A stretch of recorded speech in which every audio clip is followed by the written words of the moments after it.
voltamos. Vamos continuar com as nossas forças intermoleculares, mas vamos falar do último caso agora.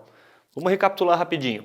Falamos do dipolo permanente ou dipolo-dipolo, que ocorre entre as moléculas polares. Falamos sobre a ligação de hidrogênio, que ocorre entre as moléculas polares, que tem o hidrogênio ligado diretamente em flúor, oxigênio ou nitrogênio. Comparamos a intensidade. Falamos do dipolo permanente ser uma atração entre moléculas de intensidade média, intermediária, e a ligação de hidrogênio como a interação mais forte entre as moléculas. A gente vai falar agora sobre uma força conhecida como dipolo induzido, que também pode levar o nome de forças de London ou forças de Van der Waals, que são nomes muito usados. Mas eu gosto de dipolo induzido porque vai ajudar a gente a entender o tipo de interação.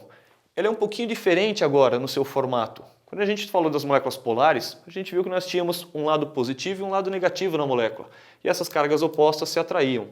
Quando a gente fala do dipolo induzido, a gente vai falar de uma interação que ocorre entre moléculas apolares.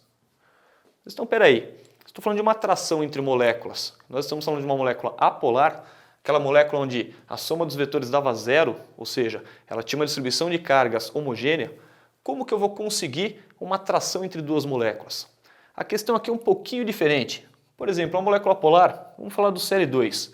Cloro ligado com cloro, são átomos iguais, mesma eletronegatividade, então a ligação é covalente apolar, consequentemente a molécula também é apolar.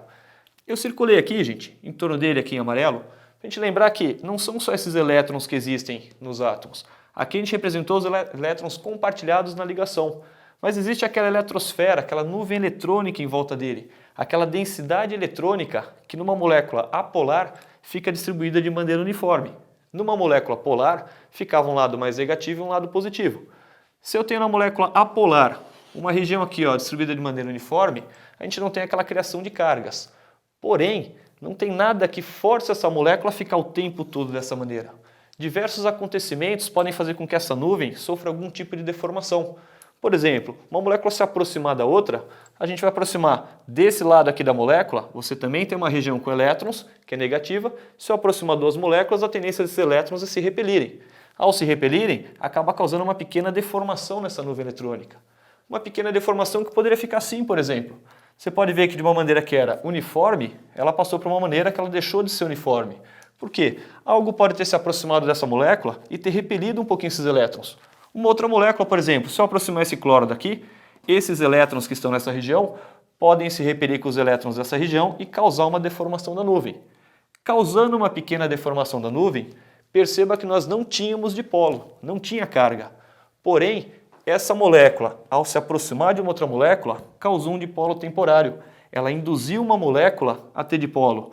Como eu tive uma distribuição que deixou de ser homogênea, eu passei a ter aqui uma região um pouco mais positiva, uma região um pouco mais negativa. A região que passou a ter uma maior densidade de elétrons, uma maior densidade eletrônica, passou a ser negativa e aqui passou a ser positiva. É um dipolo que foi induzido.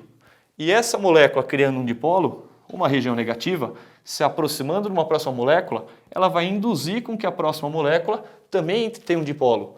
Essa molécula, que inicialmente tinha uma distribuição uniforme, ao chegar numa região negativa próximo dela, essa região vai criar uma repulsão nos elétrons, fazendo com que sua nuvem eletrônica, que era uniforme, também sofra uma deformação, criando uma carga negativa para cá, uma carga positiva para cá. Uma molécula apolar, que não tinha dipolo, acabou induzindo uma outra molécula a ter um dipolo. Está aí o nomezinho, dipolo induzido. Uma atração que vai acontecer entre duas moléculas que não eram polares, moléculas que eram apolares, moléculas que tiveram um dipolo que foi induzido, que foi criado num determinado momento, só pegar o giz aqui, num determinado momento foi criado um dipolo pela deformação dessa nuvem eletrônica. Perceba que o formato é diferente. Consequentemente, como essas cargas não são permanentes, elas são criadas num determinado momento, é uma carga fraca. Sendo uma carga fraquinha, a atração entre as moléculas é uma atração bem fraca. Normalmente, essas moléculas apolares, as menorzinhas, costumam ser todas gasosas à temperatura ambiente, uma vez que a atração entre elas é muito fraca. Então, entre as três, o dipolo permanente era intermediária, a ligação de hidrogênio era mais forte, o dipolo induzido passa a ser a interação mais fraca que tem entre as moléculas. Então, em termos de forças intermoleculares, a força entre as moléculas, a gente colocou permanente, moléculas polares. Dipolo induzido, moléculas apolares. A ligação de hidrogênio, as moléculas polares que tinham hidrogênio ligado em flúor, oxigênio ou nitrogênio.